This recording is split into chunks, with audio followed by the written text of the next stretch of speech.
आरक्षण के ऊपर 50% जो सीमा है उसके ऊपर मैं अपनी बात रखना चाहता हूँ, और उसके साथ में EWS आरक्षण। और मैं इस बात को रखते हुए पहली महत्वपूर्ण बात यह है कि 50% की जो सीलिंग का जो कानून आया है, क्या वह कानून वैलिड है अकॉर्डिंग टू कॉन्स्टिट्यूशन? अगर है तो क्यों, अगर नहीं है तो क्यों? सत्ता के 3 हिस्से हैं। पहला है विधायिका यानी लेजिस्लेचर, दूसरा है जुडिशियरी और तीसरा है एग्जीक्यूटिव यानी कार्यपालिका।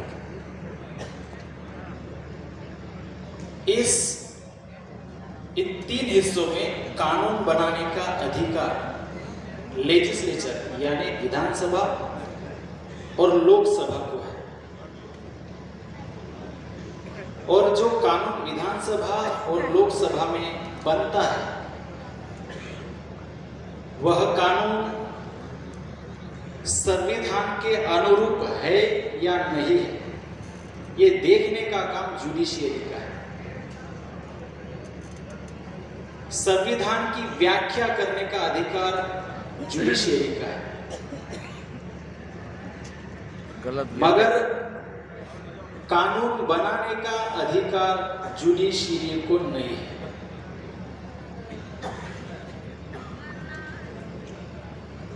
जो सेपरेशन ऑफ पावर्स नाम की जो थ्योरी है उसके हिसाब से जो एनालिटिकल स्कूल ऑफ ज्यूरिस्प्रूडेंस के फादर जॉन ऑस्टिन और जेरेमी बेंथम, इन लोगों का कहना यह है कि जुडिशियरी में जो विधायिका और लोकसभा का जो फंक्शन है कानून बनाने का, उसमें कोई भी रुकावट नहीं लानी चाहिए और ना ही जुडिशियरी को कानून बनाने का अधिकार है। फिर जो 50% की जो सीमा का कानून है आरक्षण के ऊपर, वो कहां से आया? वह कानून लोकसभा में नहीं बना, संसद में नहीं बना। यह कानून मंडल कमीशन के केस में 1992 में जुडिशियरी के माध्यम से यह कानून बना है। बहुत बड़ी बात है। जबकि जुडिशियरी को कानून बनाने का अधिकार ही नहीं है, व्याख्या कर सकते हैं। यह जो संसद जो कानून बनाती है वो संविधान में जो दिया है अगर वैसा ही है तो ठीक है, व्याख्या कर सकती है, मगर उसमें से अलग से कुछ भी जुडिशियरी जोड़ नहीं सकती। अगर इस हिसाब से अगर देखा जाए तो यह जो कानून है वो संवैधानिक बिल्कुल भी नहीं है, मगर हमारे ऊपर ये जो 50% की जो सीमा लगा दी गई है आरक्षण के ऊपर, वह लागू SC, ST, OBC के ऊपर है। जब 2021 में मराठा आरक्षण का मुद्दा आया था तब सुप्रीम कोर्ट ने इसलिए मराठा आरक्षण को रद्द कर दिया था कि अगर मराठा लोगों को 16% आरक्षण अगर दिया जाता है तो वो 50% के ऊपर जाता है, इसकी वजह से नहीं दे सकते।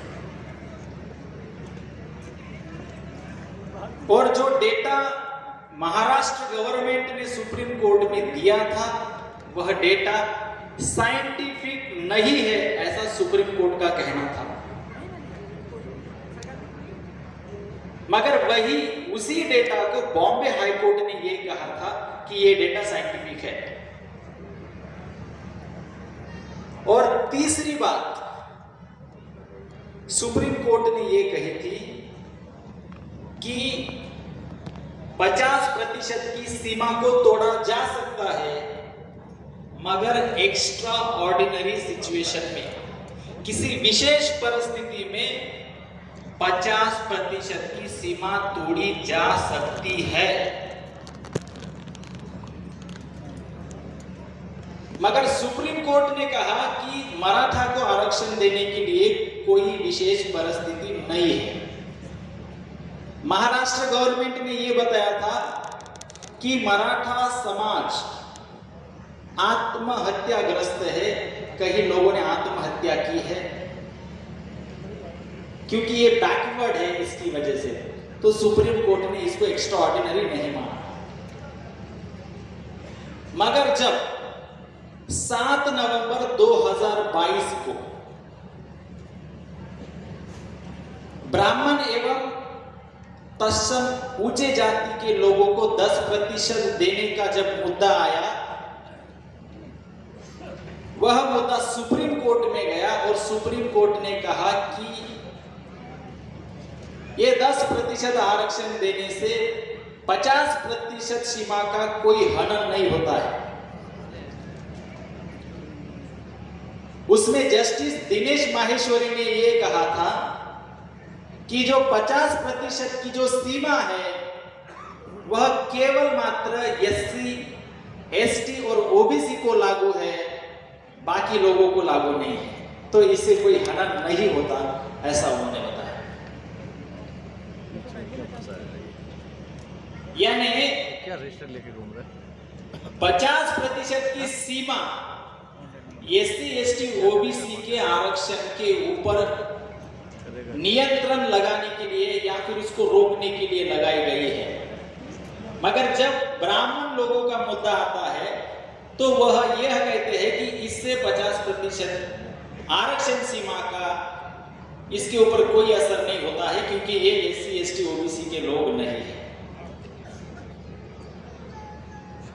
और उस समय रिजर्वेशन देने के लिए एक्स्ट्रा ऑर्डिनरी सिचुएशन है क्या, कोई विशेष परिस्थिति है क्या? तो उन्होंने विशेष परिस्थिति में क्या दिखाया है कि जिनका इनकम 8 लाख है वो विशेष परिस्थिति में है और उन लोगों को आरक्षण दिया जा सकता है। यानी जुडिशियरी ने ब्राह्मण लोगों को, ऊंचे जाति के लोगों को जब आरक्षण देने की बात आई तो उन्होंने उसे वैलिड घोषित कर दिया। इसका मतलब यह है कि जो चीजें ब्राह्मण लोग संसद के माध्यम से नहीं कर सकते, वही चीजें वह लोग जुडिशियरी के माध्यम से करते हैं, वही चीजें वह लोग एग्जीक्यूटिव के माध्यम से करते हैं। इससे यह पता चलता है कि ब्राह्मण किसी भी फील्ड में हो, किसी भी डिपार्टमेंट में हो, ब्राह्मण ब्राह्मण ही रहता है और वह अपने समाज का हित हमेशा ध्यान रखकर काम करता है। मगर SC, ST, OBC के लोग एक 85% का समाज होने के बावजूद भी इन लोगों का कल्याण न होने का कारण यह है कि वह लोग अपने हक अधिकारों के प्रति जागरूक नहीं है। सिर्फ आखिरी का 1 मिनट में एक ही मुद्दा बताना चाहता हूं कि OBC की जाति आधारित जनगणना क्यों नहीं हुई है, क्योंकि जाति आधारित जनगणना का मुद्दा यह सामाजिक न्याय का मुद्दा है और सामाजिक न्याय के मुद्दे को काउंटर करने के लिए ब्राह्मणों ने धार्मिक जागरण किया है।